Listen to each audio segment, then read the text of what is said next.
Greetings and welcome everyone to Mulcahey Stadium here in beautiful, sunshiny Anchorage, Alaska. Garo Von Dane with you live as the Goldpanners get set to take on the Chugiak Chinooks. The Goldpanners and Chinooks set to do battle here. Old ABL foes as the Goldpanners are here in Anchorage, where the Anchorage Glacier Pilots and Anchorage Bucks call home.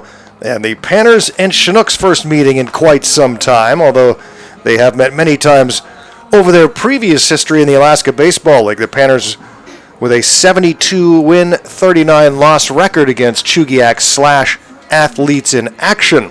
So here we are. It's kind of a cool afternoon here. It's gorgeous and sunny. It's going to warm up a little bit as the day progresses. Just a slight breeze.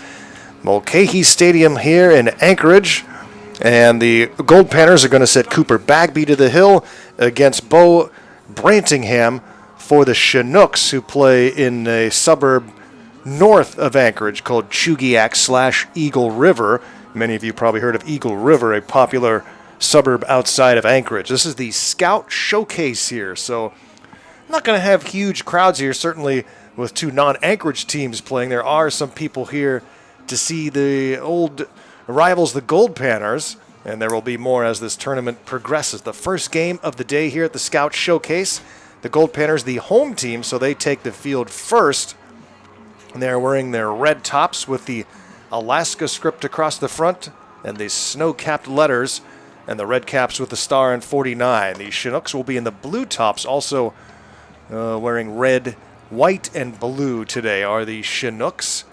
Yeah, they used to be Athletes in Action and played at Ground Memorial Park in Fairbanks starting in 2001, and then in 2011 moved to Chugiak down here and rebranded themselves as the Chinooks, but they still have the same mission: Campus Crusade for Christ, Athletes in Action, missionary work in the community, and members of the Alaska Baseball League. On the hill getting warmed up is Cooper Bagby, the 6'1" right-hander from Allen, Hancock. He will get the start, but as you might expect for a Scout Showcase, both teams are going to be substituting a lot of players, everyone getting some time in front of the Scouts and some looks and opportunities here.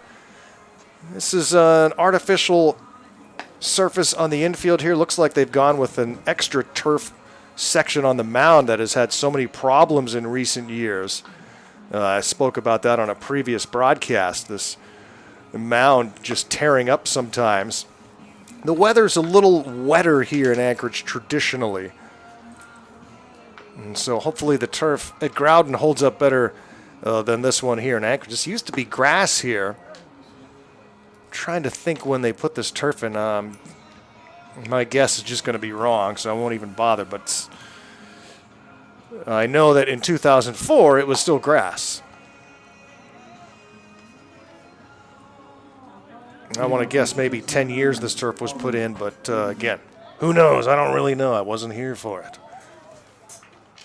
Goldpanners and Chinooks ready to go in the Scout Showcase here at Mulcahey Stadium in Anchorage. Our first broadcast from here, boy, probably since the Angus Von Dane in the press box 2 here at the moment, and pointing out that we are tied. It is 0-0, and the first pitch comes at 11:59, so an early start. We're starting 1 minute early here from Mulcahey Stadium. Garo Von Dane with you live.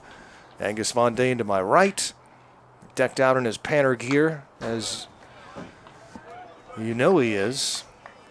Getting a little time off early from school summer camp today to come to the ball field.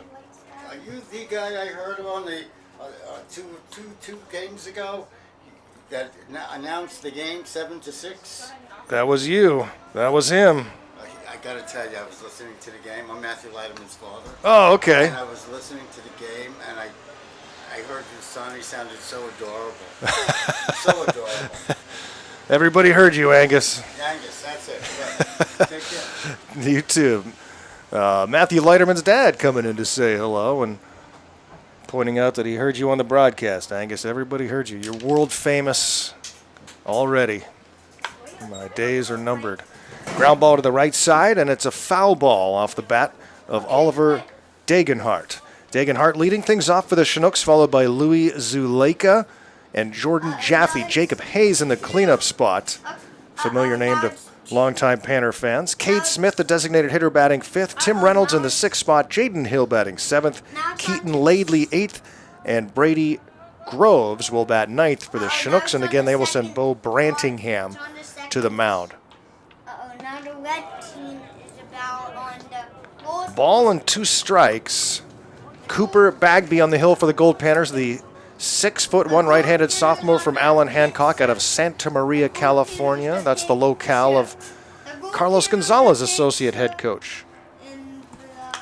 This one is lifted high down the left field line. It's hooking foul and lands out of the reach of Goldpanner left fielder Matthew Leiterman, whose dad again was just here in the booth poking his head in. Troy McCain's in center field. Zach Doyle is in right. And a roster note for the Goldpanners is Donovan Ratfield is back in a Goldpanner uniform, batted over 400 last year and provided some excellent leadership for this Goldpanner team. Really great to say hello to Donovan Ratfield this morning here at the field as he arrived late last night here at Anchorage International. Panners needing some help behind the dish with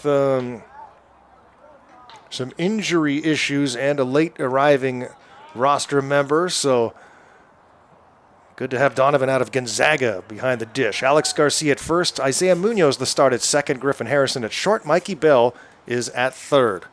Swing and a miss. And the strikeout of Degenhardt is how we open up the game. So the Goldpanners on the pitch, and he walks off of the plate. That's right. And another Goldpanner comes in again for the next shoot. Angus providing color commentary here for the first inning of work as the Goldpanners and Chugiak Chinooks. The batter is the bad team right now on the Goldpanners. The Goldpanners, we want the Goldpanners to win. He's not as impartial as your play-by-play man. So we'll have to excuse that here. And this park has hosted, much like Groudon and Fairbanks, just a host of future big leaguers, famous names. Some of them for the Glacier Pilots, as it's 2 balls and no strikes on Zuleika. Glacier Pilots featured a young pitcher named Mark McGuire, who was transformed into a hitter/first baseman while he was a Glacier Pilot. Southern Cal product. Randy Johnson was a Glacier Pilot. That one is smoked down the left field line, and if it stays fair, it is gone. That is a home run over the left field fence. A rocket from Louis Zuleika off of Cooper Bagby. And the solo home run with 1 out here in the first gives the Chinooks the lead. 1-0. On top of that one, as Zuleika barreled it over the left field fence. You're kidding me. How high was that even? That was a rocket of a home run. And now Jordan Jaffe will be the batter with the bases empty. So that one got out of here in a hurry right down the left field line over the Earhart Roofing sign. Mulcahey Stadium here in Anchorage. We are between downtown and midtown, a little valley/pocket filled with athletic fields. The Goldpanners catched it right now. Fields all around at this complex. And this place, of course, well known to many baseball fans around the world because during a Goldpanner broadcast here, we had a plane crash. It was trying to crash land on one of these fields, but they were each and every field was occupied that day with an athletic event, including this field. And so he wound up crashing right behind the left field fence between the baseball field and the football stadium beyond the fence. And miraculously, everyone was fine. Just a small plane, not officially a Cessna, but that size plane. And everybody was okay. Thank goodness. Okay, so now... 1-2 pitch. Check swing. Did he go? And they do appeal. And yes, they said he went around.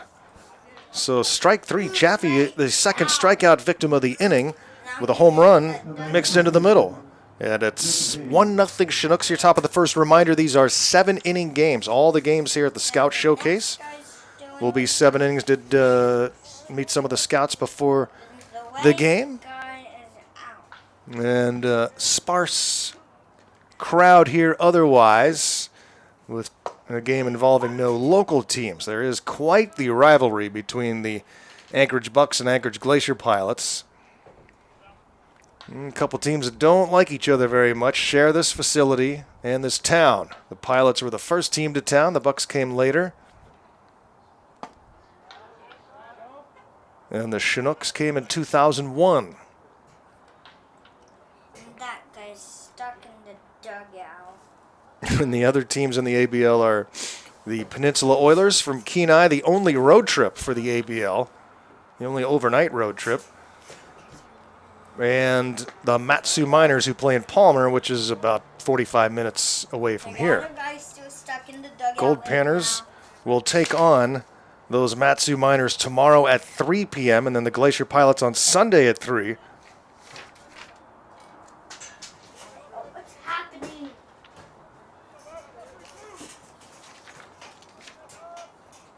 And tomorrow, while our game gets started, this facility shares a parking lot with a hockey rink. And in the parking lot, they're setting up for a big concert here tomorrow. Many of you younger folks will know the band Thrice. They are playing here tomorrow. And 4 other bands, including a couple of locals. So we'll be likely hearing the starts of that show during our broadcast tomorrow. I'm keeping an eye out for the batter. 2 balls and 2 strikes on the batter, named Jacob Hayes. That was the name of Goldpanner MVP in 2014. Okay, so they're still He was out of Indiana State.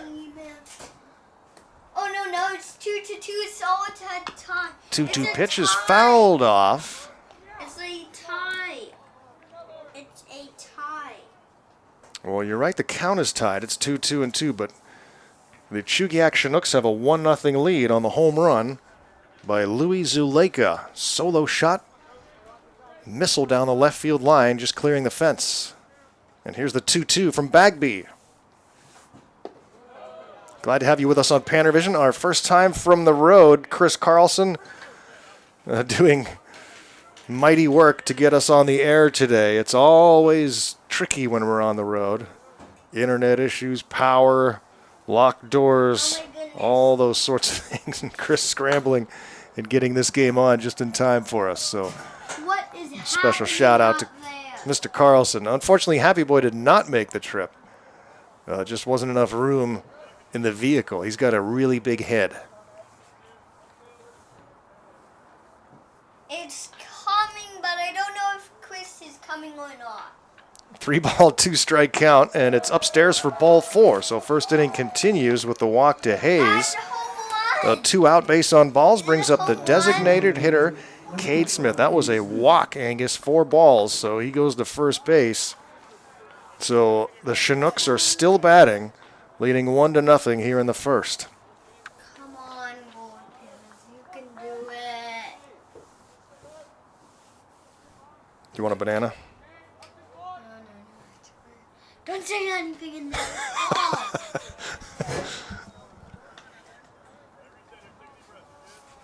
Some of the other Goldpanner parents have made the trip here to Anchorage to take in some games. Hopefully meet all y'all before the season's through. I think That one is grounded towards third, stabbed there, and throw to second base for the force out. Bell to Munoz. Finally takes care of the Chinooks here in the first inning, but they strike first on a solo home run by Louis Zuleika. 1 run, 1 hit, 1 left on. Goldpanners coming to bat here from Mulcahey.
All the Goldpanners are in the dugout except there's one on the home plate right now.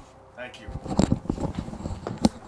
Angus setting the table for the bottom of the first inning here. Goldpanners and Chugiak Chinooks. And the Panners trailing 1-0 as they bat first here in the first inning. It's Zach Doyle leading things off, followed by Isaiah Munoz and then Mikey Bell. Goldpanners and Chinooks here. Game 1 of the Scout Showcase. Many more games to come. Information's been tough to come by here in terms of schedules and rosters. Ooh, the ball almost came back and hit him. Doyle fouls that one off the press box, and it came back and missed his helmet by about 8 inches. Okay, And it's 2 balls and 1 strike. The starting pitcher, Bo Brantingham, for the Chugiak Chinooks, facing Zach Doyle, the right fielder of the Goldpanners, who swings and grounds this one towards second. On a couple of hops, it's Dagenhart throwing on to Hayes, and a 4-3 putout. It's 1-0 Chinooks. Solo home run for Louis Zuleika with 1 out in the top of the first, poking one over the left field fence. Goldpanners are coached by second-year field manager Brett Latchman. He's assisted by his associate head coach Carlos Gonzalez, who's in the third base box. And over at first, his first-year assistant Nick Rush out of Nevada, Las Vegas. Everybody excited to get their first look at Anchorage. Team flew in yesterday. Some of the coaches drove down. Team landed around 4:45 p.m. and got settled into the Captain Cook right downtown. A lot of activity this weekend, so it should be a fun time for the players and coaches alike. This one's lined into center field, a base hit, first hit of the game for the Goldpanners. And Isaiah Munoz has himself a single here with 1 out in the bottom of the first inning. Again, a 7-inning game here today for your viewing pleasure on PannerVision. Mikey Bell will be the batter, followed by the designated hitter, Holt Williams. More new faces here for the Goldpanners today. I mentioned Donovan Ratfield catching. And Holt Williams in the on-deck circle right now, a freshman from UC Irvine out of Camas, Washington. Big 6'4", 220-pound infielder. But the DH today. Meanwhile, Mikey Bell, number 15. He's had a great start to the season. Sophomore from Gonzaga out of Fresno.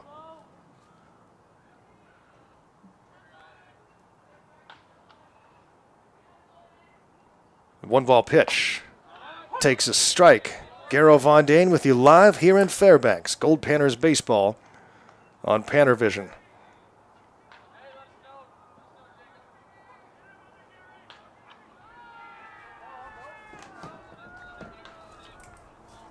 The right-hander.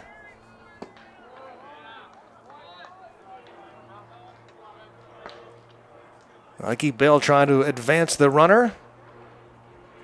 All these stats do count. Something on the calendar. These are not exhibition games. They're non-league games for the Chinooks and the other ABL teams. For the Goldpanners, it's just another game. All these stats go on the records. A plane just flew by. Mikey Bell. Yeah, Anchorage, very busy air traffic here. There is the world's largest float plane airport. There's also Anchorage International, one of the busiest cargo airports on the planet. So always the ever-present sound of planes flying overhead. Anchorage, the state's largest city by far. Just under 300,000. No other city comes close. This one is a slow roller towards third. Charging. The throw is in time. Jaffe to Hayes. The runner goes over to second base. Mikey Bell is out on the 5-3 put out. 2 down, but Munoz into scoring position for the aforementioned Holt Williams, number 32 in your programs. Bottom of the first inning. Panners are 3-2 on this season after taking 3 out of 5 from the San Diego Waves, dropping the bookend games to the Waves. The Chinooks start the day 2-4 on the season. ABL so far in the young part of the year. Bucks are 5-1, the Anchorage Bucks. The Matsu Miners 3-1. Anchorage Glacier Pilots and Chinooks both 2-4, and the Oilers are 0-2. The ABL commissioner resigned abruptly before the season, which was a shame because he had he was quite a visionary looking ahead to improving the ABL and perhaps getting the Goldpanners back in. And was quite a shock to hear that he abruptly resigned. Don't know the circumstances behind it. But again, the ABL left without a true leader, which has been an issue for many years. 5 individual teams without a commissioner, which, as you imagine, makes things tough sometimes. Everyone's looking out for their best interests, you know. And that's what the Goldpanners do, too. 2 balls and 2 strikes here on Holt Williams with 2 outs and a runner at second base.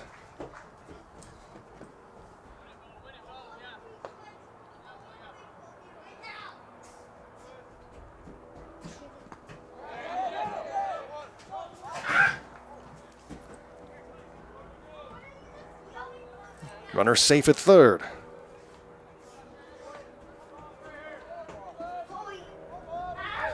And so just 90 feet away from tying this game now.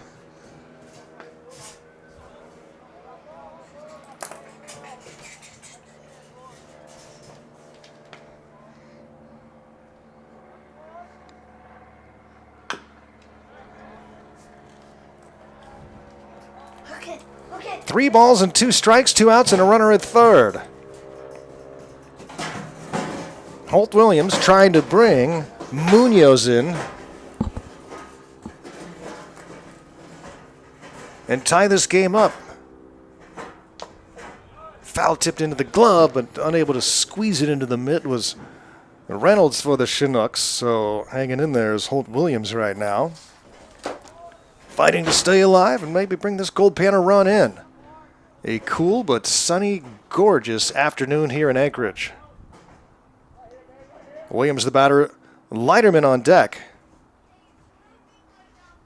Swing and a miss. He strikes out Williams for the final out of the inning. No runs, 1 hit, 1 left on. It's 1-0 Chinooks through 1.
Goldpanners and Chinooks here at the Scout Showcase in Anchorage, Alaska, Mulcahey Stadium, where we used to spend a lot of time back in the ABL days.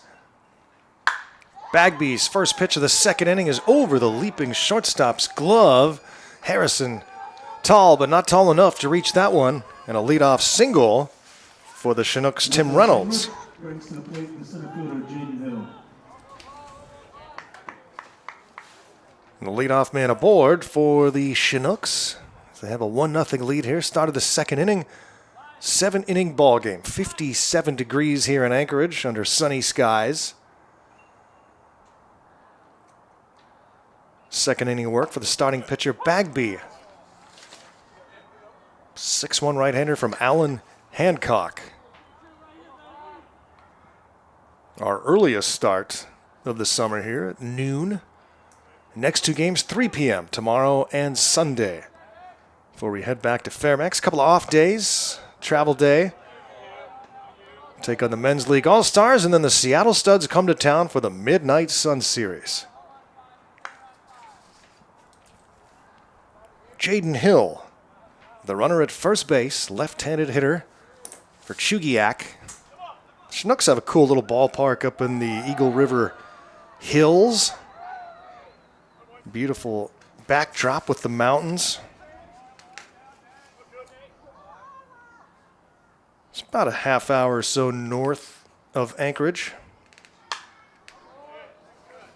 A lot of people who live here but choose not to enjoy city life, like to live up in Eagle River.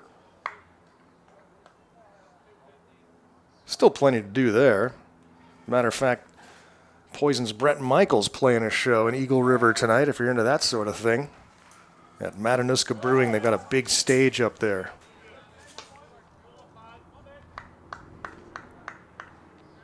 Ball and 2 strikes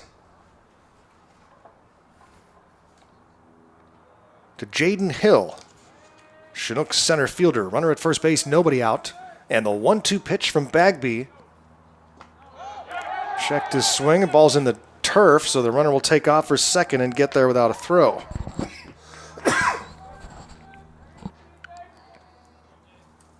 Wild pitch moves the runner into scoring position, and the count is 2-2.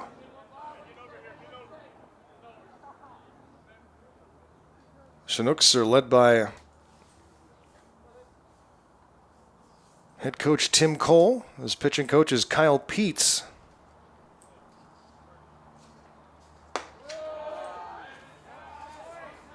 Thought he had strike 3, but it's 3-2 now. Jaden Hill.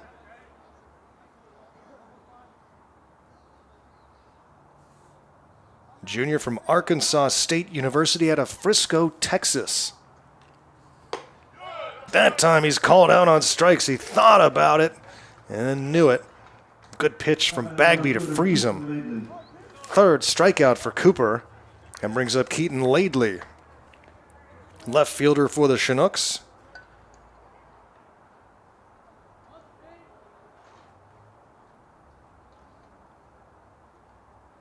Laidley, freshman from Paris Junior College, also a Texas native.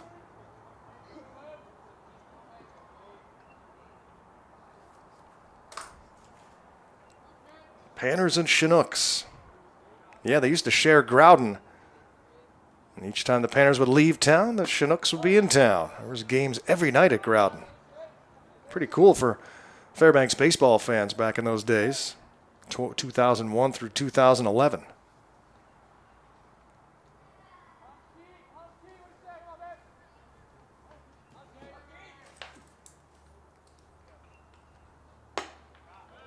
I referenced that plane crash game here. That was the Goldpanners and Anchorage Bucks.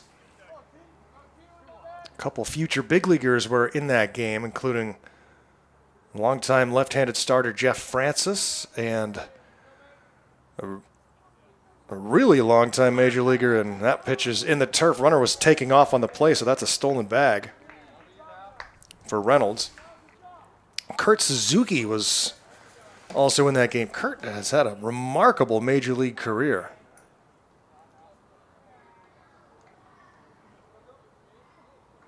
He was a 2-year Anchorage Buck.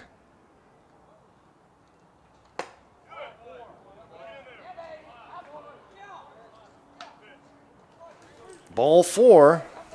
And runners at the corners now for the Chinooks, who lead at 1-0 here top of the second. And Brady Groves, freshman from Oberlin College out of Youngsville, North Carolina. I don't think I realized Oberlin had baseball. Is it the same Oberlin?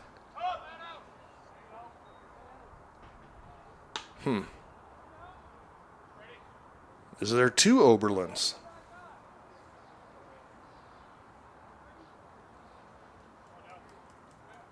Further research is required. Chinooks at the corners. Runner takes off from first, ball was dropped, so no throw.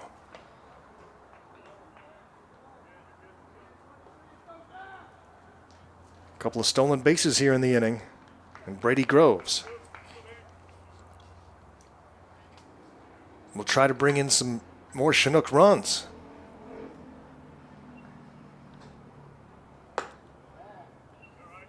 Glad to have you with us here for an early edition of PannerVision on a Friday afternoon.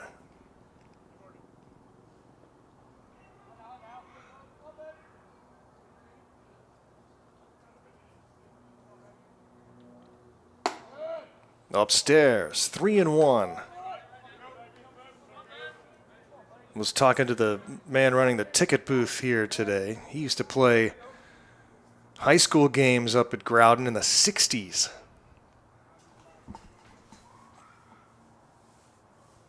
Longtime Bucks employee hired by former GM and team founder Dennis Mattingly, the late Dennis Mattingly.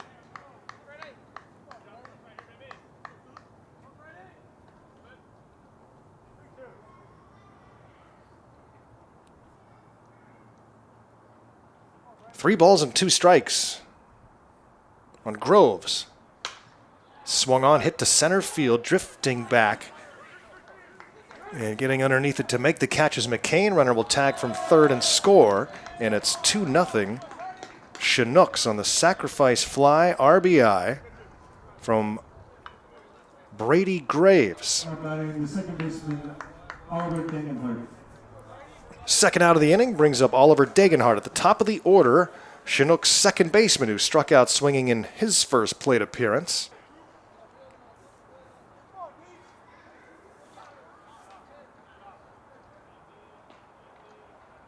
Probably going to be the last inning of work for Goldpanners starter Cooper Bagby. Being the scout showcase, everyone's going to get to play. Here's the 0-1. Fastball in, ball 2, or the 1-1.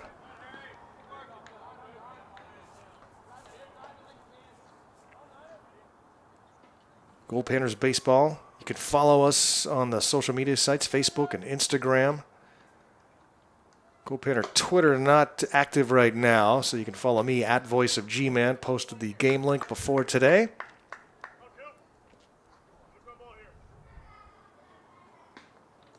We'll really pick up some more of the posting when we get to Grand Forks and Midnight Sun series.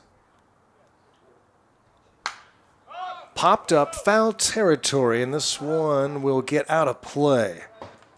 So generally at this field, the Pilots and Bucks share it. The Bucks have the third base dugout and the clubhouse on the third base side. The Pilots on the first base side, where they also have their clubhouse. Pilots with 5 national titles at the NBC World Series. Bucks have never won one. And the Goldpanners, of course, lead the way with 6. Panners won more than 30 ABL titles when they were part of the league, but haven't been since the conclusion of 2015.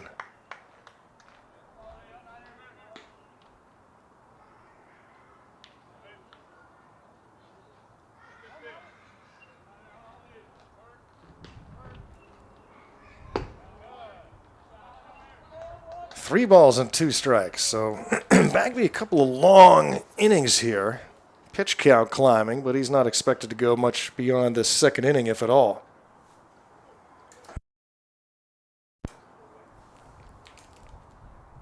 And a 3-2. Off the end of the bat, little bloop towards second base, and underneath it, calling for it. Making the catch is Munoz, And that's it for the Chinooks, but they pick up another run on one base hit. They leave a man on. It's 2-0 Chinooks as we head to the bottom of the second.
Two 2-0 Chinooks as we go to the bottom of inning number 2.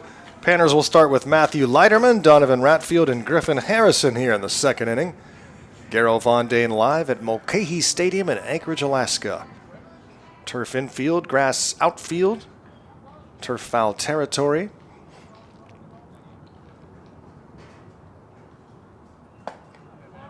Always reminded of the old league days when we take on these ABL teams.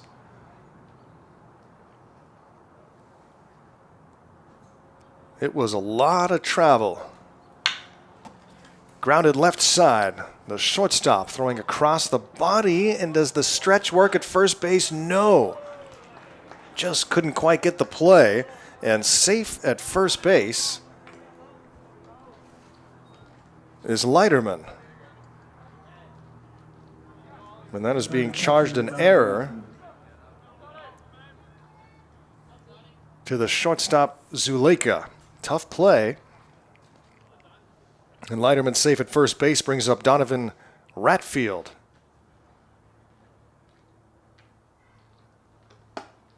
Ratfield's first Goldpanner at bat of the year. Donovan batted .404 last season. Went 10 for his last 21. Ending red hot down in Medford, Oregon. 34 games played for the Panners, 109 at-bats, 4 home runs.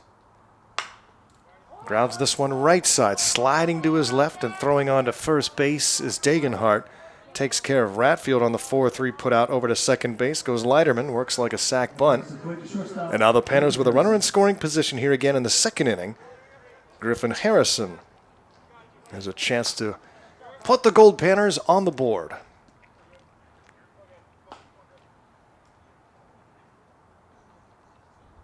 Chinooks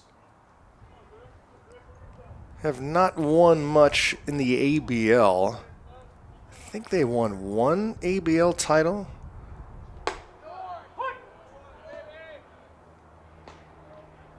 It's been the Pilots as of late.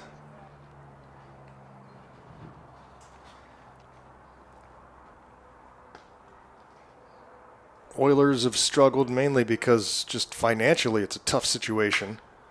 They are in an old stadium that has suffered some damage and dilapidation in Kenai, an old part of town. And they're the team that has to travel to play everybody. Nobody else has to travel except that one trip they take to Kenai each summer.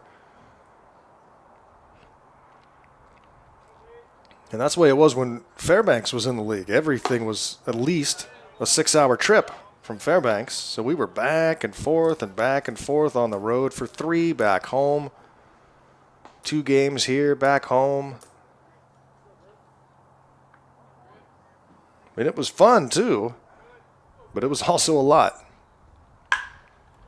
Hammer to left center field. This ball is carrying off the bat of Harrison, but going back to the warning track and making the catch is the left fielder Laidley. And the runner will tag from second and slide in at third. Harrison, hard hit ball to deep left center. Park kept it in. Center fielder Troy McCain.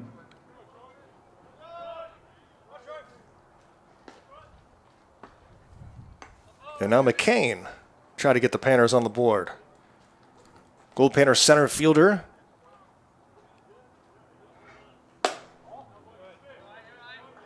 Freshman from Cuesta, redshirt freshman out of Corona, California. McCain in the 8th spot. He'll be followed by Alex Garcia should he reach base. Way outside.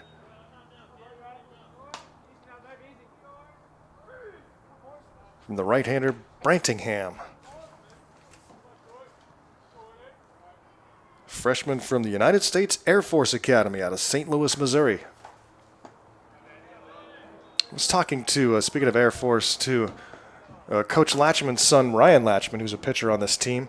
He played against Paul Skeens, the sensational rookie pitcher for the Pittsburgh Pirates. He played against Skeens in high school. Said Skeens was a chubby catcher in those days and really was not much. They were surprised he was going to Air Force. They didn't see much in him. He was tall. He pitched against them, but didn't throw very hard.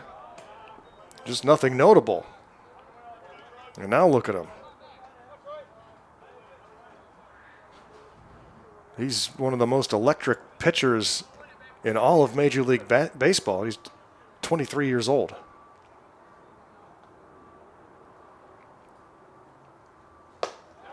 Swing and a miss. McCain strikes out on a fastball away.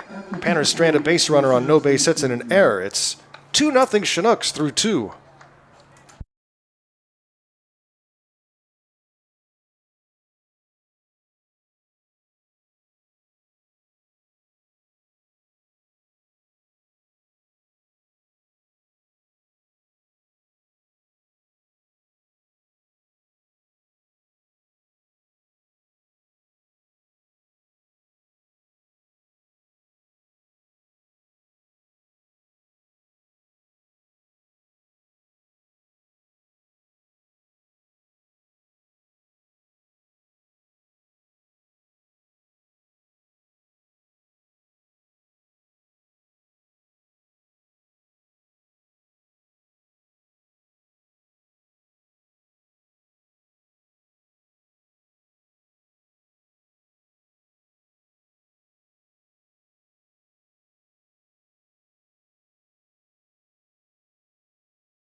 Shortstop, Louis Zuleka.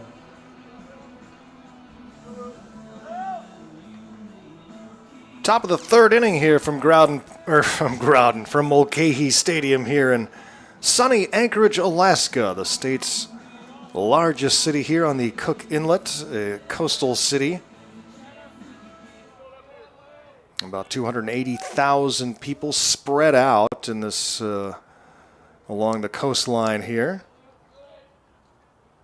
In a downtown area, shorter buildings. There's so many earthquakes, so they keep the buildings short, kind of like they do in Salt Lake City on the lake bed. Of course, Salt Lake keeps their building short because the LDS Church office building, there's a law there that you cannot build taller than the LDS Church office building. But, makes sense too because of the potential earthquakes. It's a fault line there, the Wasatch Fault in Salt Lake. And here, lots and lots of earthquakes. You just don't hear about it because there's no people in most of the state. Ball and a strike. We've had some pretty good ones here in Anchorage. 2018, a significant one that caused a lot of damage. Zuleka, a solo home run over the left field fence in his first at bat, gave the Chinooks a 1-0 lead. They now lead it by 2. New pitcher into the game for the Goldpanners, as we expected. It's number 14, Wade Lawson, the sophomore from Pomona Pitzer. One hopper to third. On the money from Bell. Zuleka out number 1. Here in the third brings up Jordan Jaffe and then Jacob Hayes. Goldpanners trailing by 2, so 2 innings done for starting pitcher Cooper Bagby. Bagby 2 innings, 2 runs on 2 base hits, including a home run. He struck out 3 and walked 2. And the right-hander from Pomona Pitzer deals outside for a ball to Jordan Jaffe, who struck out swinging in his first at-bat. Jaffe from the University of Richmond out of Thousand Oaks, California.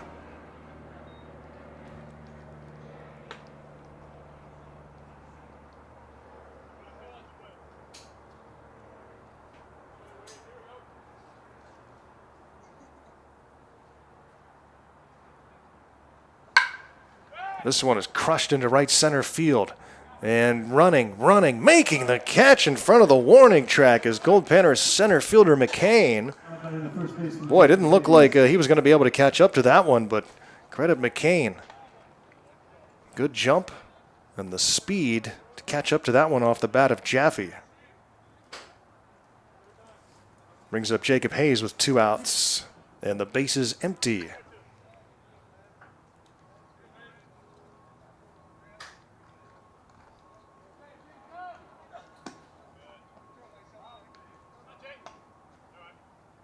The Anchorage Bucks that play here were formed as the Cook Inlet Bucks. They were a men's league team first, and then Dennis Mattingly getting them into the Alaska Baseball League against the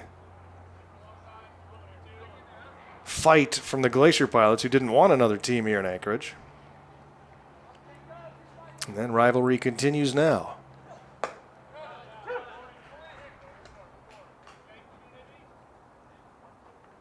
Goldpanners' last ABL title happened right here on this field in 2014. Swing and a miss, I'll tell you about that next inning. Good 1-2-3 inning for Wade Lawson. 2-0, Chinooks in front.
Alex Garcia will lead off for the Goldpanners.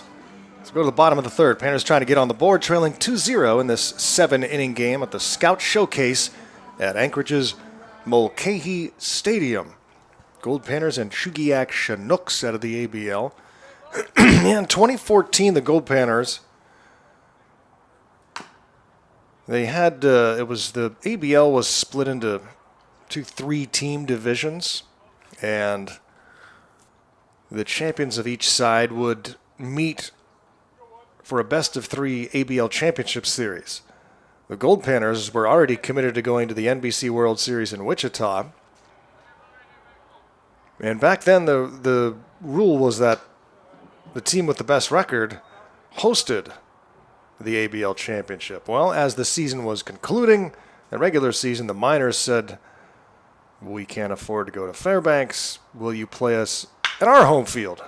And this ball, good stab by the shortstop, who gets up and throws in time. Nice play from Zuleika to throw out the speedy Garcia. I thought that ball was past him. Hard hit ball from Alex. Robbed of a base hit. Go to the top of the order for Doyle. Brantingham, the pitcher for the Chinooks.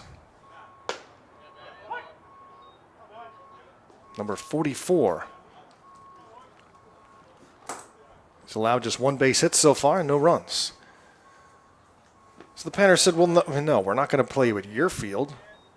Well, I guess we're going to have to play at a neutral site. So the Panners and Miners played here for the ABL championship, and the Goldpanners only played with half a team because the other half took off for Wichita for the NBC World Series and left just enough players to play here at Mulcahey and beat up on the Miners for their last ABL title.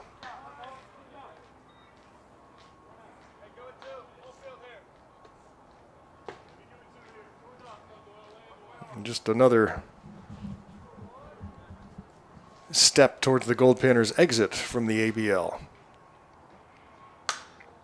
Off the end of the bat into shallow center field. That's a base hit.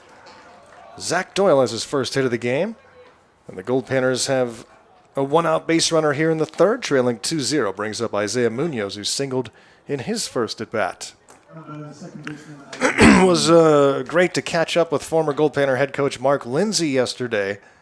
As I got off the plane, came straight over here to the field to catch up with Mark. He was doing a clinic here, like a youth baseball group. Had the opportunity to come work with kids in Alaska's experience up here, and his coaching acumen were what drew the attention of the organizers to bring Mark Lindsay up here. Of course, he jumped on the chance, loved his time in Alaska. It was fun to catch up with Mark yesterday. Coach is down at San Marcos now, formerly at Chico State. Cal State San Marcos in Southern California. We had hoped to have him join me on the broadcast, but was not to be.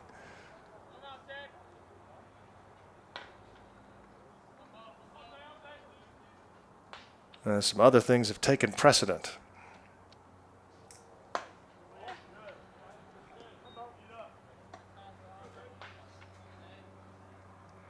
Nick Rush in the third base box now providing the signs, and Carlos Gonzalez moved over to first.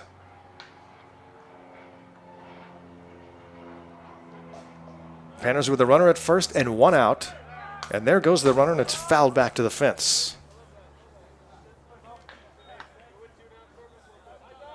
Munoz a few days off, so it's his first game back. And he's 1 for 1 so far. Sophomore, Cal State Northridge out of Fresno.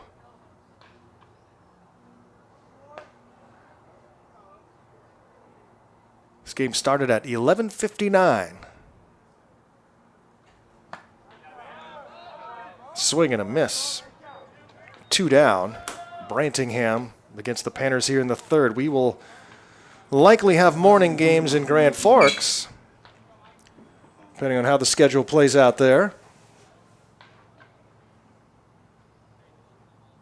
but we always seem to.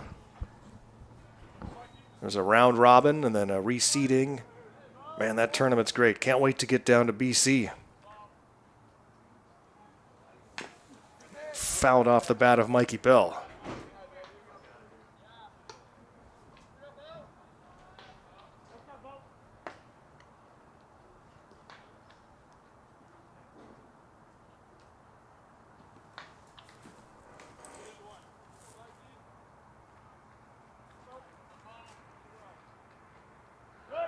Runner was leaning, throw back. He's dives back in time, does Doyle, who singled with one out here in the third, now 2 down.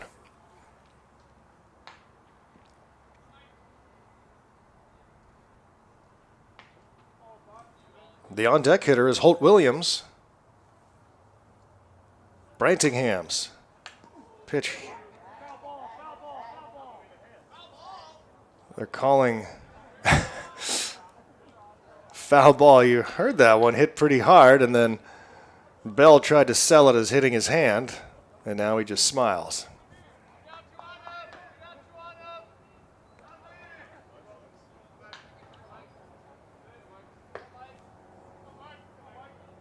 Oh, and 2 on Bell.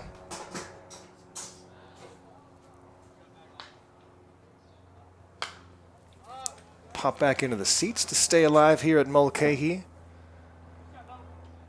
Crowds just haven't been the same down here in recent years. We used to have some great crowds here in the early 2000s for those rivalry games with the Pilots and Bucks.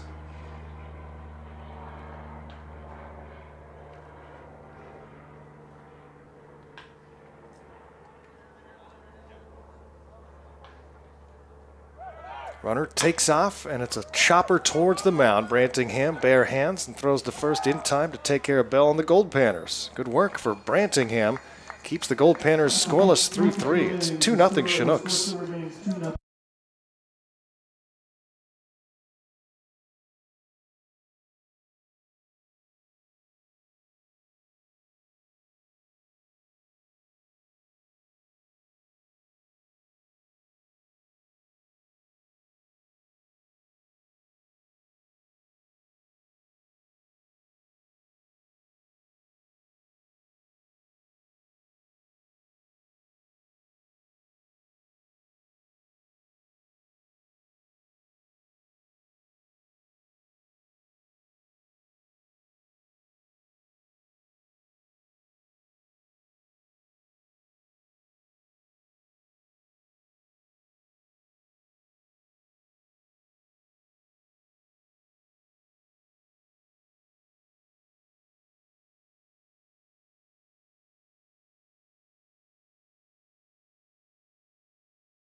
Chinooks bat here in the top of the 4th inning. 7-inning game. All the games here at the Scout Showcase, Mulcahey Stadium in Anchorage.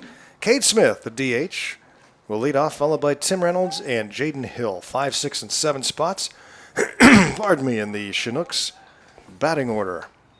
Cade Smith, one of multiple Cades on the team. This one from University of Arkansas out of Searcy, Arkansas.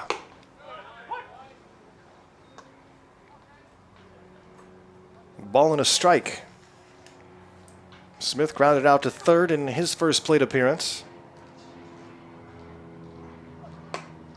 Goldpanners and Anchorage Glacier Pilots met the last time the Panners won the NBC World Series back in 2002. Met in the championship game. Couldn't have been drawn up any better.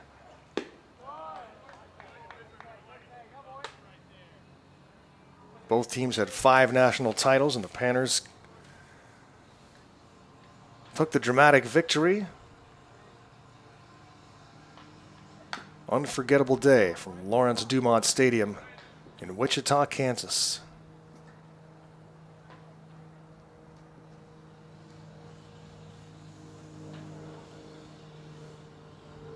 Now the ABL teams don't go to Wichita anymore. Panners did for a while. Haven't lately. That one is lifted deep into center field. Look out. On the run, going back and reaching up to make the catch is McCain, who's had some activity in center field. Some hard hit balls today, but just not carrying today. One down. And 4 up and 4 down for the reliever Wade Lawson for the Goldpanners. And here's Tim Reynolds.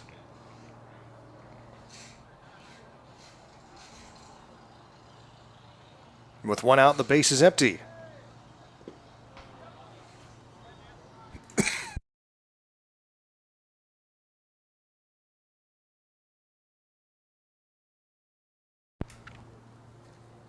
Reynolds, then Jaden Hill.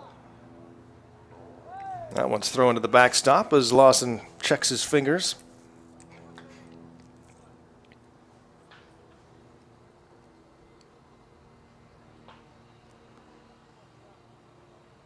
Anchorage usually much cooler than Fairbanks, being on the coast here, and usually a little bit more wind, but Fairbanks was real windy that past week.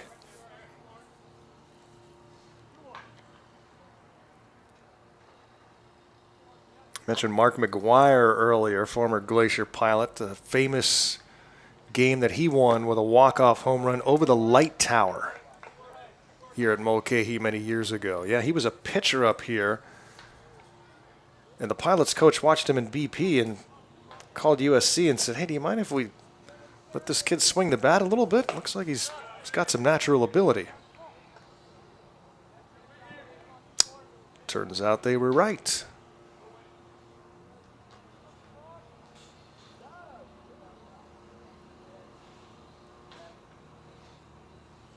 The 3-2.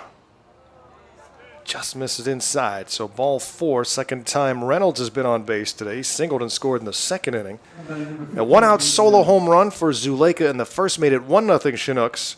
Reynolds singled in the second inning, took second on a wild pitch, stole third, and came in to score on a sac fly from Brady Groves. And that's why the Chinook Salmon here are in front 2-0 as we start the 4th. First base runner surrendered by Lawson.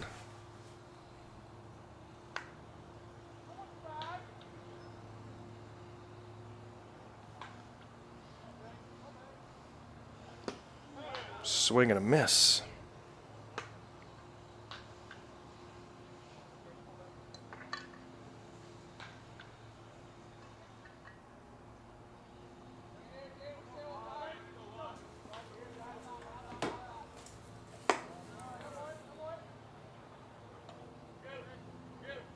Two balls and a strike.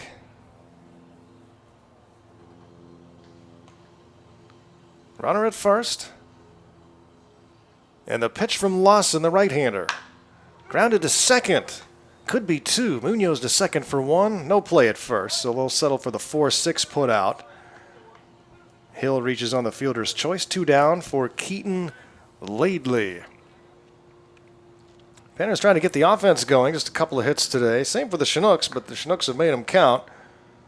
Up in the left field, Keaton Laidley. Panners will send Williams, Leiterman, and Ratfield to the plate in the bottom half of the 4th inning.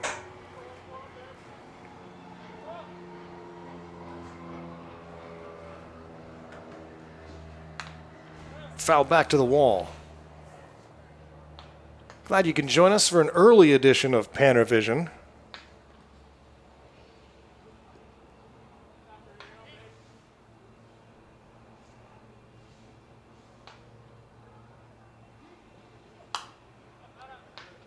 Now backing over the press box. Chris Carlson is positioned to the right of the press box. He's looking for a good angle. We're one of the few video streams in the Alaska Baseball League.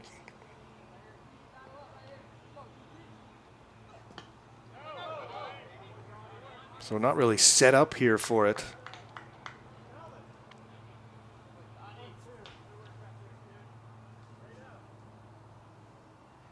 But at least we're not blocked here. Some of the other parks, there's a chain link fence between us and the field, and that's brutal for the viewers.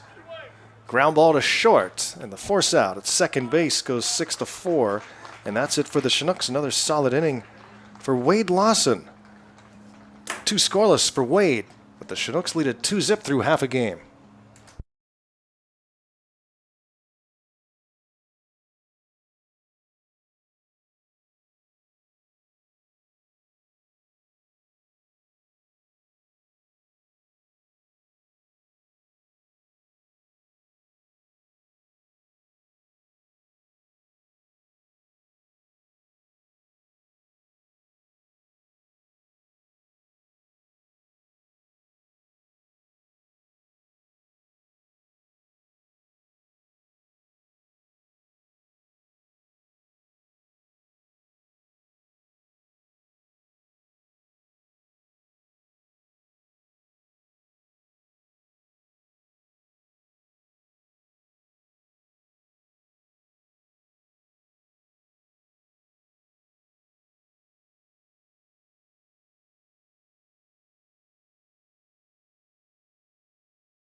Leading off is the designated hitter, Holt Williams.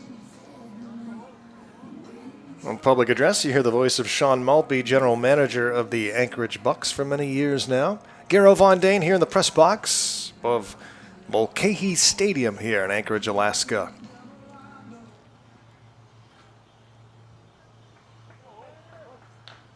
Chinooks leading 2-0. As we start the bottom of the fourth, and the big freshman from Cal Irvine, Holt Williams, 6'4", 220. Leads things off, fourth inning of work for the starting pitcher Brantingham for the Chinooks. He's putting up zeros so far, just 2 base hits. Goldpanners with base runners in each of the first 3 innings, but have not been able to push a run across. This is how much bats I saw them get. That's how much hits. What do you have here, son? This is Abel's mom got this. Cool. You guys having fun down there in the stands? Yeah. All right. Yeah, and this is how much hits I saw them get. That's 10. That's amazing. Do you need anything to eat, son? Not yet.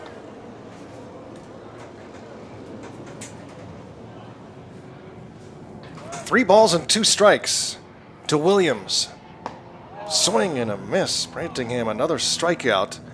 Williams has struck out twice. And that's 4 Ks for Brantingham in the game. Brings up Matt Leiterman. He reached on an error in his first plate appearance. Look. There's a little pen just pulls the magnets up. That pulls them off. 1 out and the base is empty.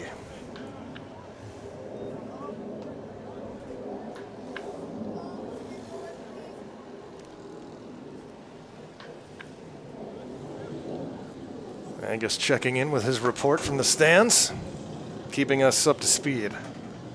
There are some fair amount of people seated below us in the shade, under cover here at the reserved section. The 2-ball pitch. Misses 3-0 on Leiterman. Leiterman reached on an error, pardon me, in the second inning, and he'll be followed by Donovan Ratfield, the newest Goldpanner. Chopped foul at home plate.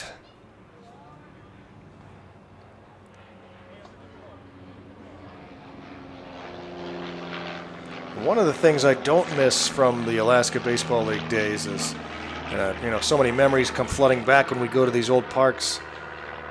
This was all grass here. Base hit to left. Nice shot from Leiterman. 1 out base runner for the Goldpanners, who continue their streak of base runners in every inning. But something I don't miss is the rain delays. Because in the league, you have to get those games in somehow. And then if you don't get them in, there's double headers and extra travel. We had some long rain delays. And usually in those days in PannerVision, we would just keep rolling, keep broadcasting. I remember doing a 7-hour broadcast once in a double header that featured multiple rain delays.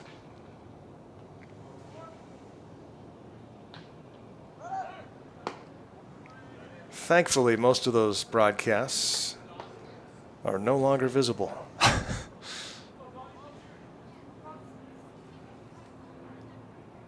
Although they'd be fun to check out. Ratfield, a ground ball to second, his first at bat. 12:30 arrival last night here at Anchorage International.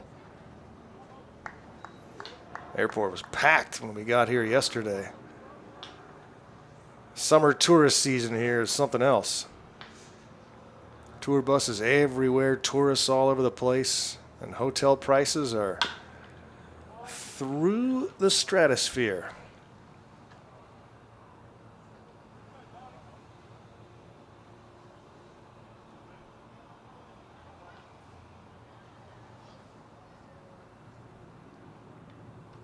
Two balls and two strikes on Ratfield with a runner at first. Panners trailing 2-zip here, bottom four. High fly ball down the right field line. Towards the line. Making the catch is Graves, and Ratfield is out number 2. That'll bring up Griffin Harrison. Another second-year Goldpanner. Griff, though, played 2 seasons ago. And when I talked to former Goldpanner head coach Mark Lindsay, who Harrison played under here in Fairbanks, Mark Lindsay saying yesterday he received a call from Brett Latchman about Griff, and he said, it's a no-brainer. You got to have this kid on your team. His ability, his makeup, everything about him. Runner takes off for second, and they call the balk. So safe at second base is Leiterman. On the balk.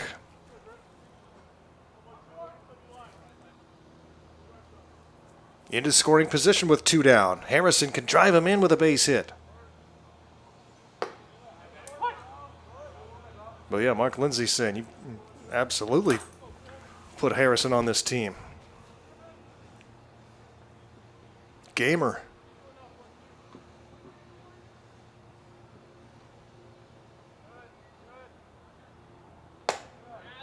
One strike pitch catches the inside corner for strike 2. This Panner team has the most mustaches I've seen since 2002. 2002 under notorious Hall of Fame coach Ed Sheff. He had the no beard rule like the Yankees. So they all grew a mustache. At least the ones that could. And a lot of stashes going on this team.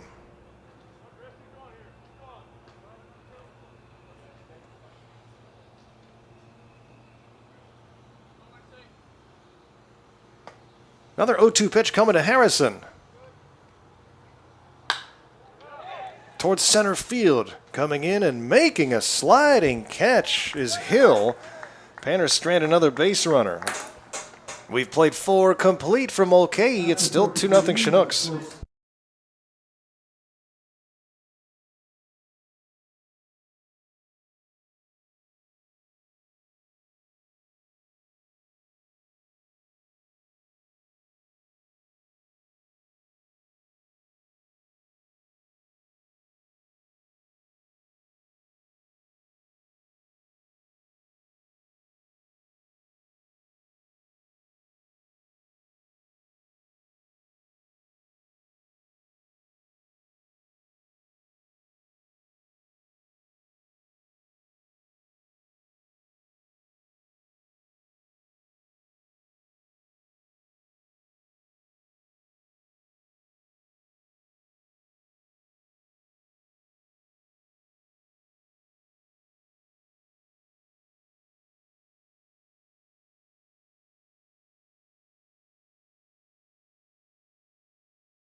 New pitcher into the game for the Goldpanners as we head to the 5th inning of this 7-inning Scout Showcase game. And the Goldpanners will send number 24, Shaw Lee, to the hill. Shaw Lee entering the ball game. And taking the turf mound, the sophomore from Butte College, a right-hander from Fallon, Nevada. Butte College outside of Chico, California. He is facing number 9 hitting Brady Groves, followed by the top of the order Dagenhart and Zuleika. It's a 2-0 lead for the Chinooks. 2 runs on 2 hits, no runs, 3 hits for the Goldpanners so far. Garrow Von Dane live here at Mulcahey Stadium, part of the Chester Creek Sports Complex in Midtown Anchorage, just a mile south of downtown. Named for William Mulcahey, known as the father of Anchorage baseball. Organized adult leagues and co-founded the first Little League here in Anchorage. Ground ball to short, charging is Harrison. He drops the baseball. So no play at first.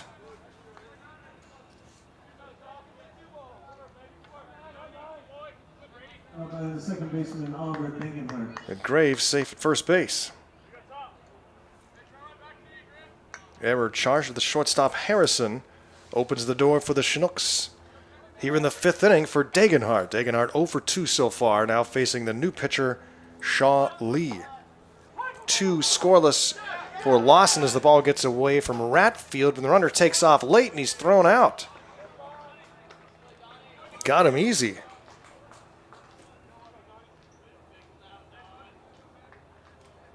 Caught stealing, goes 2-6. Ratfield to Harrison.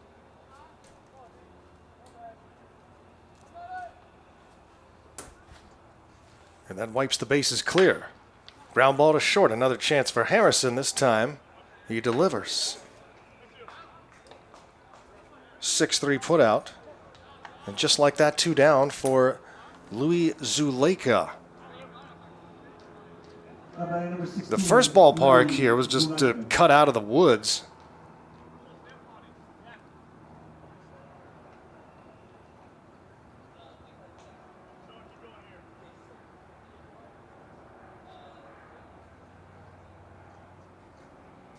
Finished in 1962,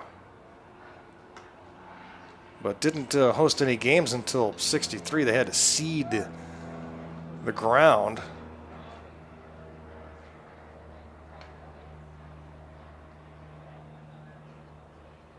It's undergone a few renovations, as you might imagine, since 1962.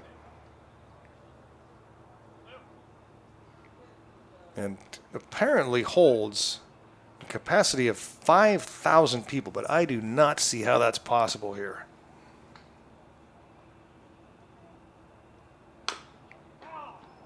And I did find out through deep research when the turf was put in, and that was 2009.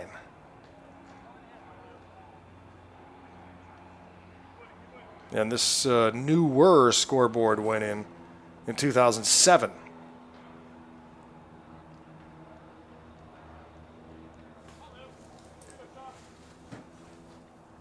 Zuleika, the batter, with 2 outs and the base is empty. First inning of work for Shaw Lee.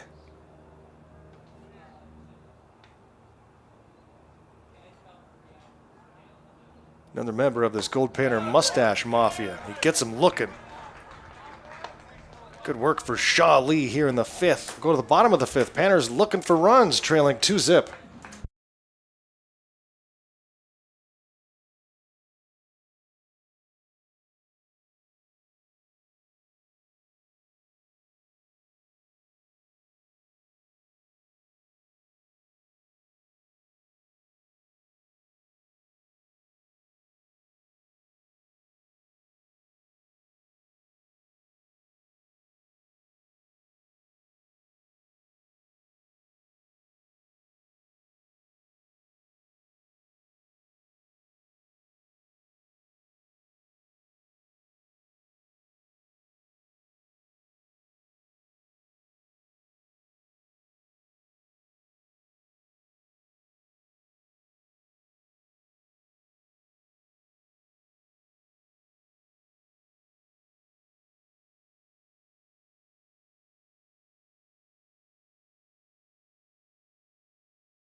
number 18, Troy McCain. Troy McCain will try to spark some offense for the Goldpanners here in the bottom of the 5th inning. He'll be followed by number 9 hitting Alex Garcia, and then Zach Doyle. Panners with no runs on 3 base hits, base runners in every inning so far, but just 1 in each inning. Trying to stack some hits here in the 5th and make some noise against starting pitcher Bo Brantingham. And it's 1-0 on McCain, who struck out swinging his first time up against Brantingham. Going over some Mulcahey Stadium history and tidbits, and I forgot about there's a couple of rows of seats in front of the Bucks clubhouse on the third base side that came from Oakland Alameda Coliseum when they had a renovation, and the Kenai field has a whole bunch of seats from Oakland Coliseum. That ball hits McCain on the left arm, so he'll take first base on the HBP leadoff runner on for the Goldpanners. The stadium at Groudon used to have a bunch of seats from Six Stadium in Seattle, where the short-lived Seattle Pilots Major League team played. Just 1 season for the Seattle Pilots before they moved to Milwaukee and became the Brewers. Those seats, though, deteriorated significantly, and they are no longer in the stands at Groudon, but some of them are still around the park, kind of as museum pieces.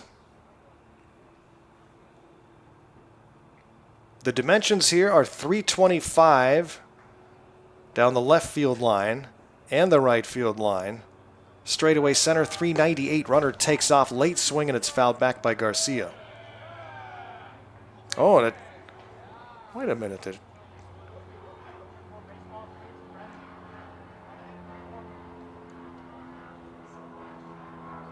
Garcia's taking first base. Number 1, Zach Doyle. Are they saying that was a check swing that hit him?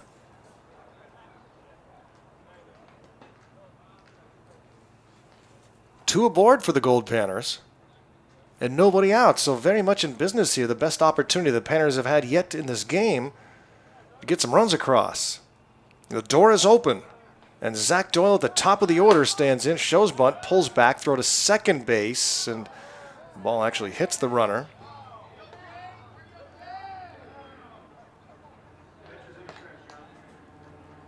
Every Independence Day, the Bucks and Pilots play here, and then there's a fireworks display, which, as you might imagine, doesn't carry the same impact here when it's light as it is on July 4th. But it definitely gets a lot darker in Anchorage than it does in Fairbanks. 6-hour drive south makes a big difference. But yeah, they get a big crowd here for the Independence Day game and fireworks.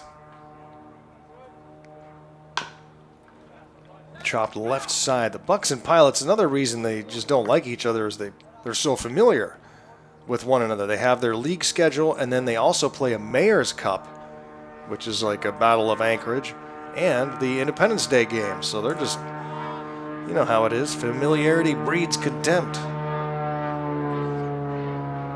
There's one of the many planes flies overhead. 2-1 pitch, fouled back and out of play. That plane crash that I mentioned that happened here at the stadium was on July 31st of 2003.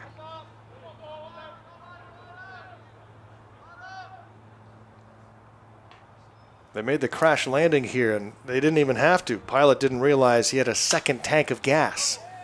Thought he was out of fuel. High pop fly, shallow left field. And it's caught by Laidley, and that's the first out of the inning as Doyle is retired.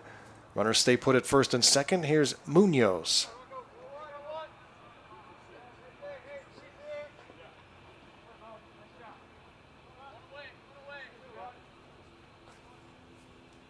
Another weird part of that story was there was a soccer game going on at that stadium beyond the left field fence when that plane crash happened, and all the kids came running over to the airplane, and a lot of the baseball players here went over to see the wreckage, and one of the girls who was playing soccer, her father was on that plane. And again, everyone walked away with relatively minor injuries.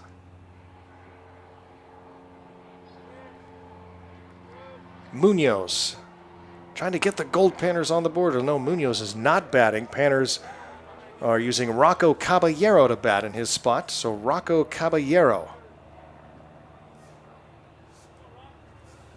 Munoz ends a 1-for-2 day at the plate.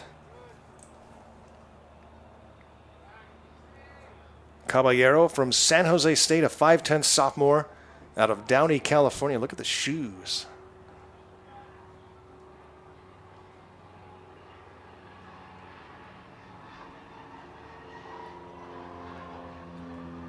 I don't know if Chris can hear me. If you hear me, Chris, zoom in on those shoes Rocco's got.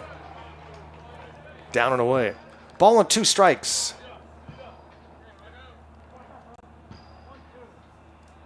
Mikey Bell on deck. And 1 out here in the bottom of the 5th inning.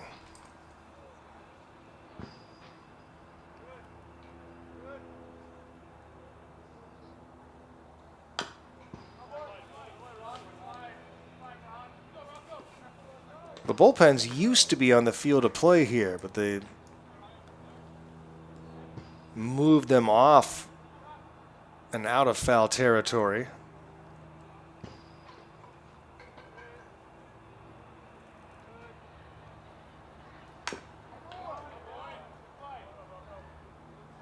When they first put the turf in here, they left the mound dirt, but then elected to cover that, and they've had all sorts of problems with that mound. That's why you see the extra turf where the pitcher stands.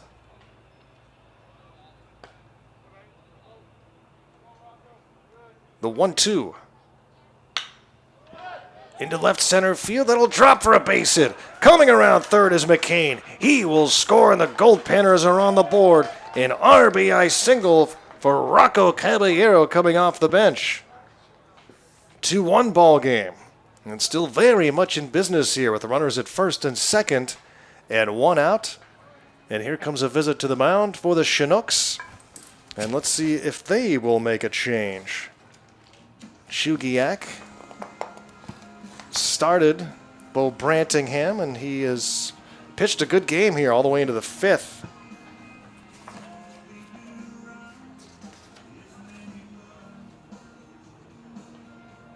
And that means we suffer through some bad modern country.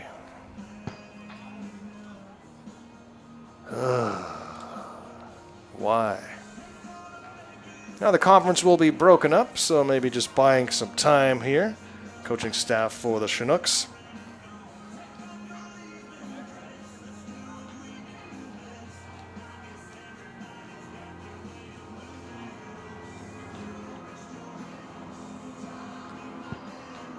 It might be the single biggest incentive to stay out of the ABL is to avoid bad country music at every ballpark.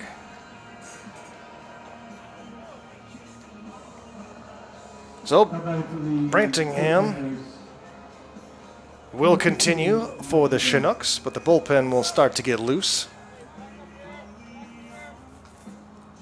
And Mikey Bell, 0 for 2 so far in the game, couple of ground outs. Try to tie this game up maybe more.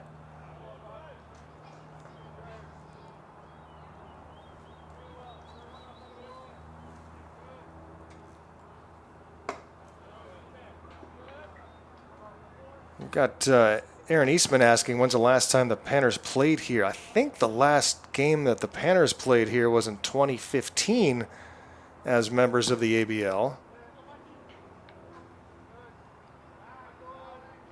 We were supposed to play here. Through the hole on the right side, a base hit for Bell. Garcia will be held at third as the ball comes in quickly. And with just 1 out, so reason to risk it.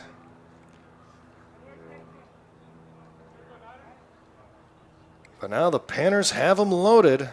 Number 9, Brandon Wyland. With 1 out. And batting for Holt Williams will be Brandon Wyland, number 9.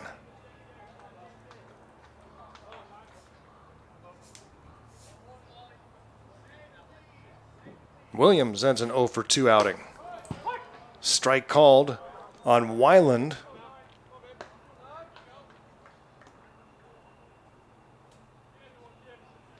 Freshman from Cyprus. High fly ball, shallow left field. Laidley comes in, reaches up, makes the catch. Runner tags from third, will bluff as the throw is into home plate. So unable to bring the runner in is Weiland. And so the Chinooks still with this 2-1 lead and now 2 outs. And it's up to Leiterman to bring him in. Aaron Essman, pardon me, asking that question. Yeah, I'm pretty sure that was 2015. The Panners were here the season after the pandemic washout, so that would have been, what, 21? And came to town to play some games here against ABL teams, but a bunch of positive COVID tests as soon as we pulled into the hotel, and those games were canceled. So I think it was 9 years ago.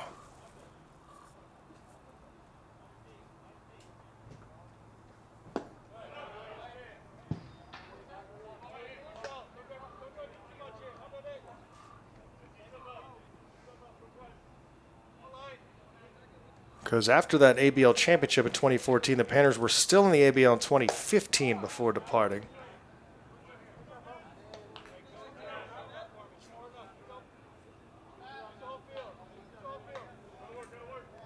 Two balls and 2 strikes, and Gold on every base. Leiterman's 2-2, and he chops it foul. I remember that summer driving down here from Fairbanks with a van load of players to play one game, a makeup game against the Pilots, and then turn around and drive home. We had just enough guys to play a game, and we won and turned around and drove back. Good 13 hours on the road that day. Not as long as the longest trip we did. Well, there's 2 of those. And they happened in the same season. Runners on the move, and the payoff pitch is way outside. Ball 4. Leiterman draws the walk. He's been on base all 3 times. And we are tied at 2. The bases loaded walk brings in Garcia. Give an RBI to Leiterman. And the Panners tie the game. We're in the bottom of the 5th of a 7-inning game. Donovan Ratfield, 0 for 2 so far, looking for his first Panner hit of 2024. We had in 2014, or no, it wasn't 2014.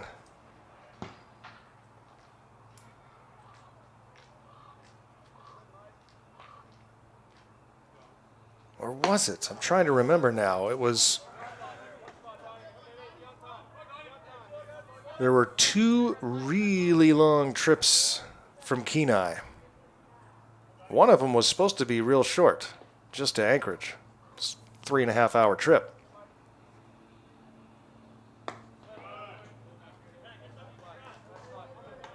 But when a trailer was hit by a tour bus on turn-again arm, blocking the entire road as the tour bus flipped over and was perpendicular to the highway, we were stuck. Into right center field, it's slicing away from, and they slightly bumped into each other, the outfielders, but it's hung onto by Hill on a nice play. And Ratfield is out number 3, but the Panners tie the game. It's 2-2 after 5.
Garo Von Dane here at Mulcahey Stadium in Anchorage, Alaska. Our first road trip of the 2024 summer. Hope you're enjoying PannerVision so far. And Chris Carlson working his tail off getting this PannerVision broadcast onto the air today. Always an interesting treat when we're on the road, figuring out the technology and wrestling it.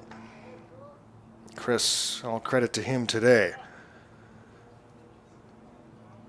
2-2 game. Panners have tied it up with 2 runs in the bottom of the 5th as we start the 6th. Second inning of work for Shaw Lee. Pitched a scoreless 5th. Now facing Jordan Jaffe, Jacob Hayes, and Cade Smith. 3, 4, and 5 spots in the order. Started mentioning those long trips we had, both originating in Kenai, so that one I was talking about was when the tour bus hit the trailer turning in arm. It's just a skinny highway, so that bus filled with tourists was laying on the road. Ground ball to third. Jaffe retired 5-3, put out, brings up Hayes. And so, you know, that was where the crash occurred, was about an hour and 20-minute drive from here. So you had to get, you know, ambulances, fire trucks, and police cars out there, and then slowly get the people off. You know, it takes a long time. And meanwhile, we were driving back from Kenai, so we were on the other side of the crash in a no-signal zone, and having, you know, the traffic has just stopped. And so we don't know why it stopped, and then everybody stopped, and we wound up being there for 11 hours, just hearing rumors about. Eventually you hear there was a crash, but you have no idea how long it's going to take because nobody has phone signal. Most of us didn't have food or drink other than what you had in the car with you or on the bus. And it's really the middle of nowhere. Thank goodness it was a picture-perfect weather day. And so throughout the day, bands were forming on the side of the road. Kids were rollerblading up and down the highway. It turned into quite the day, but it also made for about a 15-hour trip from Kenai to Anchorage. 2 balls and a strike. Check this swing on a pitch away. It's 3-1. Shaw Lee working to Hayes, who's 0 for 1 with a walk so far. Big right-handed hitting Hayes.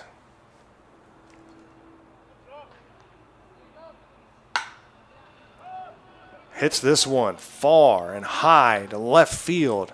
And this one will go over the left center field fence.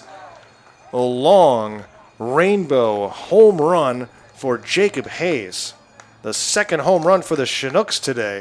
He is a man. And Hayes puts the Chinooks back on top, 3-2.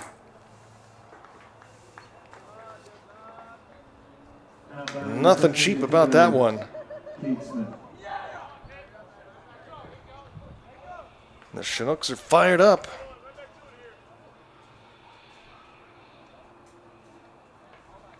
Hayes from Azusa Pacific.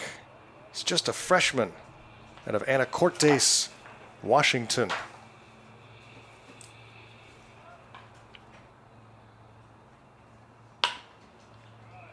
Grounded third base side, Bell. A couple of 5-3 putouts here in the inning, with a home run sandwiched in between. 3-2, Chinooks back on top, and now Tim Reynolds. Single and a walk and a run scored so far, also stole a base. Another trip that same summer was a trip back from, this was 2015, back from Kenai to Fairbanks. That's already the longest drive in those ABL days, because it's another 3.5 hours from Anchorage to Kenai. So from Fairbanks, you're looking at about at least a 10-hour drive on the bus. But on this particular day, it became much longer. And that was because the Willow Fire, a couple hours north of Anchorage, jumped the Parks Highway. And we found that out as we were finishing our game in Kenai and boarding the bus. One of the locals stopped me and said, hey, by the way, the fire just jumped the highway, so you're going to have to find a new way home. Strike 3 on Reynolds. Chinooks go down in the 6th, but not before taking the lead 3-2. Jacob Hayes, a bomb to left center, and the Chinooks are back on top.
Bottom of the 6th inning, Panners back behind by 1 again after the Chinooks take a 3-2 lead in the top half of the 6th. Griffin Harrison leads off against the new pitcher, Nolan Livesey. Number 14 for the Chinooks enters the game. Nolan Livesey, sophomore from Metro State University out of Inglewood, Colorado. Taking over for Bo Brantingham, who pitches 5 innings, gives up 2 runs on 5 base hits, struck out 4, walked 1. He departs with the lead officially. Harrison, McCain, and Garcia, 7, 8, 9 spots in the Panner batting order. 2-1 strike count against the southpaw. Foul back.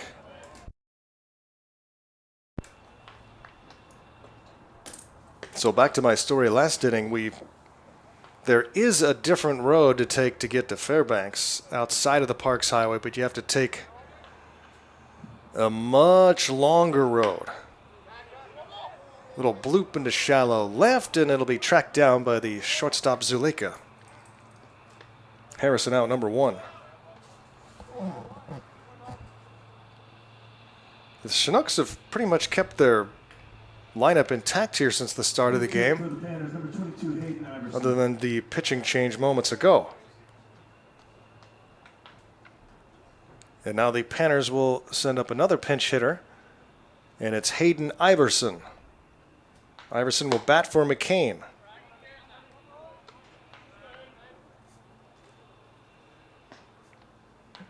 McCain ends an 0 for 1 day with a run scored after being hit by a pitch. Strike called, it's 1-1.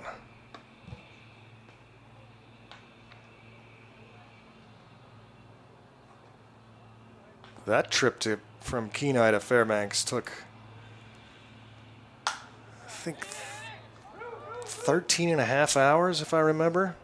But it's a gorgeous drive. Go past some glaciers on a little traveled road.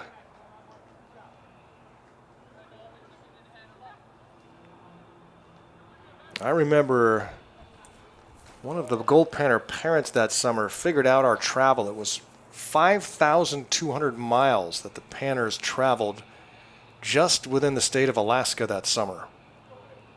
We were always on the road.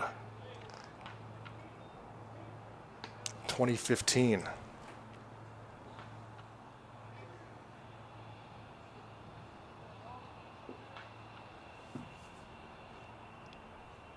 Iverson swings and fouls this one over the press box, right over by Chris. He's handling camera duties and production.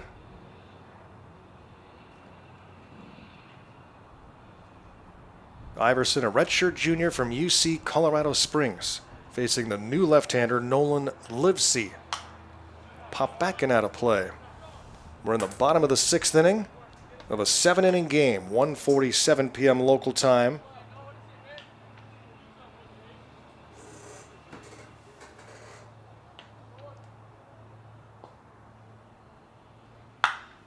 That one is hit hard to left. Back to the wall. It is off the wall. And on his way to second base with a double is Hayden Iverson. Oh, thought that one had a chance, but it hit the Alyeska pipeline sign and left. The Panners have the tying run in scoring position. And now batting for Alex Garcia will be Jesse Espinoza.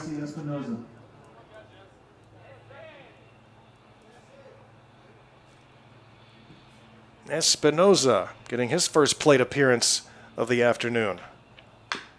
Chops one foul at the plate. Espinoza, number 13, a sophomore from Point Loma, Nazarene. Also from Corona, California, like Troy McCain.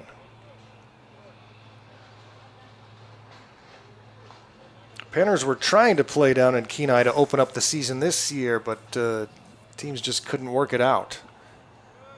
Love going down there. It's a unique experience playing in Kenai. The teams stay in one room. The visiting team is kept in one room. It's the side room to a bingo parlor right on the coast. This gorgeous bluff overlooking some of the best salmon fishing in the world.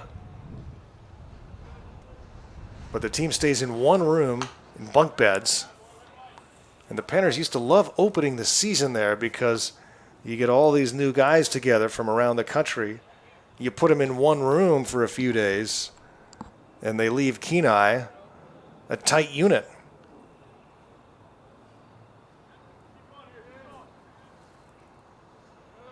But you could imagine what it looks and smells like after a week in one room together.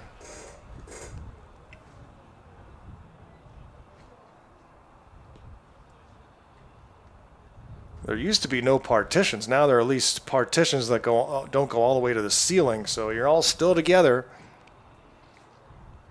Catcher was shaken up on that foul ball. The team's giving him a break here.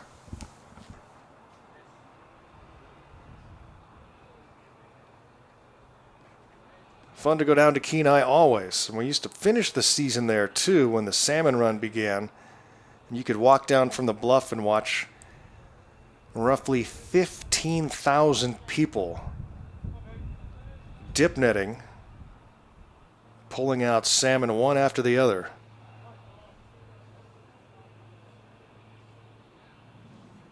But most of all, I miss the burger bus.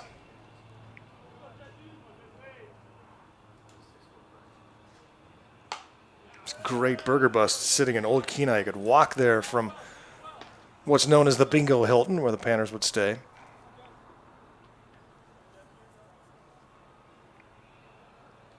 old part of Kenai with some tiny Russian Orthodox churches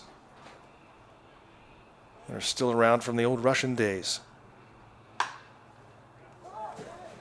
Oh, diving stop by the second baseman who throws on to first. What a play by Degenhardt to throw out Espinoza. Thought that was a base hit all the way, and Degenhardt gets there and is still able to throw out Espinoza for the out. Over to third base goes Iverson, so Panners one more chance to try and bring him in here. Zach Doyle, the top of the order.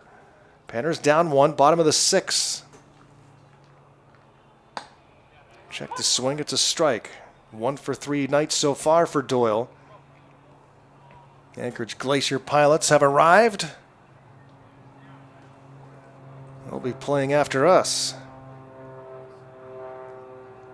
If you care to watch the other games, I'm sure you can find them through the Alaska Baseball League website. Find links. I don't know if they're showing them or just broadcasting them in radio form, but that's the place you'd find out, through the Alaska Baseball League website. Panners will play tomorrow at 3 p.m. against the Mat-Su Miners from the Matanuska-Susitna Valley in Palmer, Alaska. Oh, gets some swinging on a pitch off the plate. Panners strained a 1-out double, and they lead it, trail at 3-2 after 6. We'll head to the 7th and final inning when we come back.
Head to the 7th and final frame here this afternoon. This game started in the morning, just a minute before noon.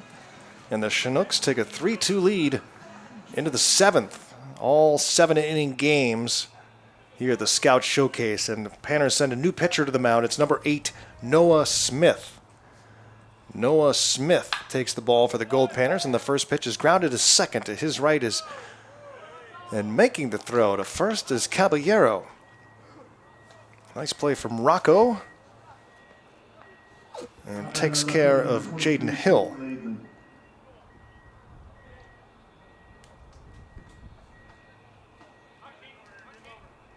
Brings up Keaton Laidley. So Noah Smith, the fourth Gold Panner pitcher. Shaw Lee goes 2. Gave up the go-ahead run, so he's on the hook right now.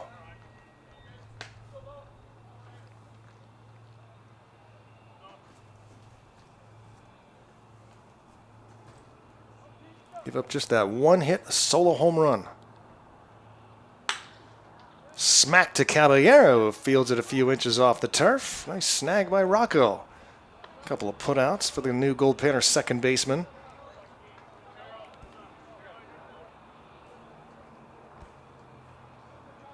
Batting the right fielder, Brady Groves. And now Noah Smith has a chance to quickly go 1, 2, 3.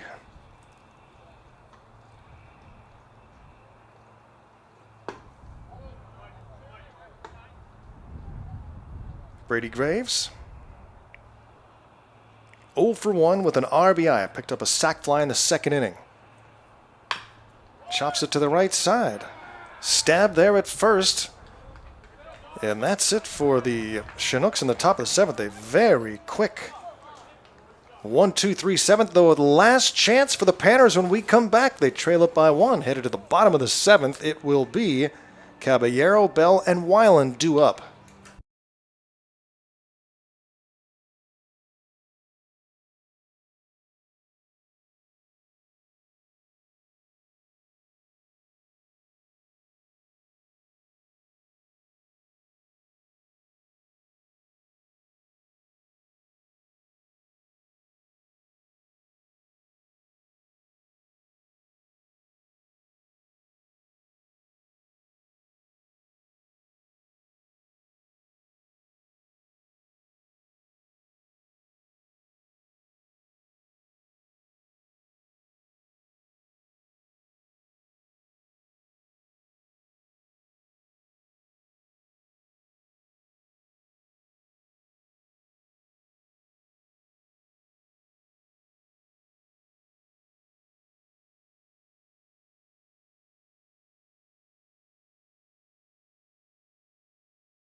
Leading off for the Panners, number 2, Rocco Caballero.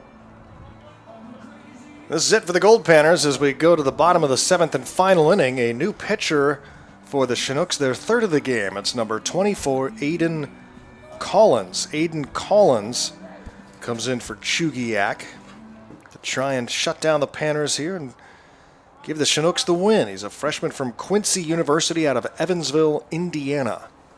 Facing Caballero, followed by Bell, and then Weiland.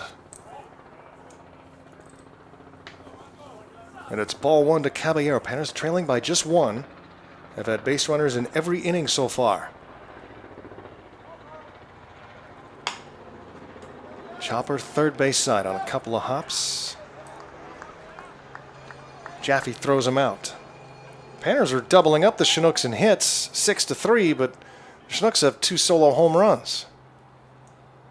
Panner pitchers have held the Chinooks to just 3 base hits today, but those 3 runs have the Chinooks in front by 1. And now Panners down to their last 2 outs. Mikey Bell try to spark a rally here. 1 for 3 afternoon. Again, our broadcast tomorrow will be 3 p.m. as the Panners take on the Matsu Miners.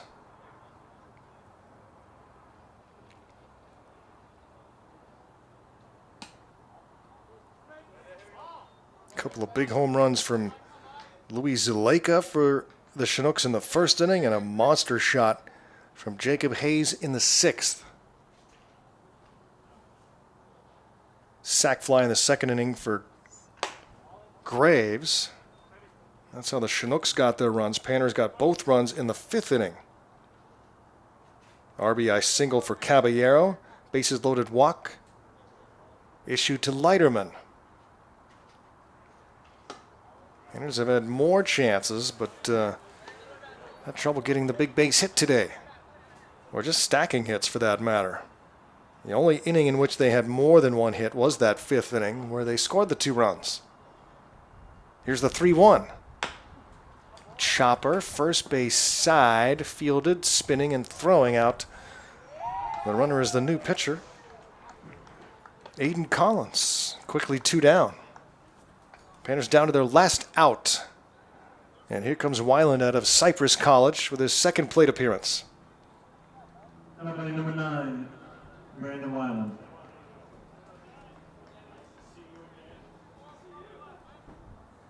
Two down here in the bottom of the 7th inning. This is downstairs for ball 1. And Weiland get on base and give Leiterman a chance.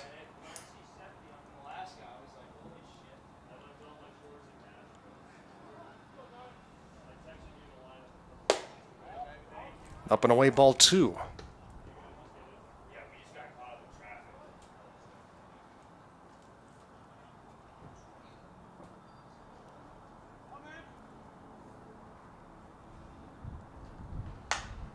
Popped up foul territory and having the room to reach back and make the catch is the first baseman Hayes. And the Panners go down quietly here in the 7th. And the Chugiak Chinooks will take the victory over the Goldpanners here in Game 1 of the Scout Showcase at Anchorage's Mulcahey Stadium. Panners fall 3-2. 2 runs on 6 hits and 1 error. 3 runs, 3 hits and 1 error for the Chinooks. And Panners doubling them up on hits. But just the 2 runs. And a couple of home runs for the Chinooks.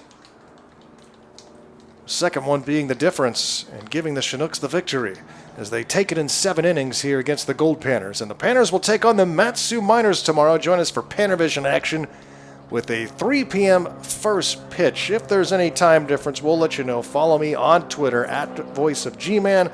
We'll keep you updated on the game prior to ours. And, of course, we'll have the broadcast